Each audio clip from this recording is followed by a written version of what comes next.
এবার নয়াদিল্লি থেকে বসে শেখ হাসিনা বার্তা দিলেন তার বাংলাদেশের আওয়ামী লীগের কর্মীদের উদ্দেশ্যে।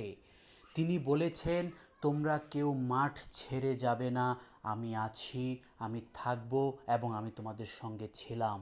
বঙ্গবন্ধুর আদর্শকে মাথায় নিয়ে আমরা আবারও রাজপথে একসাথে লড়ব দেশের শান্তি রক্ষার জন্য, দেশের সংবিধানকে রক্ষা করার জন্য, দেশের জনগণকে রক্ষা করার জন্য। হ্যাঁ, এমনই এক জ্বালাময়ী বক্তব্য দিয়েছেন তিনি জাতির উদ্দেশ্যে।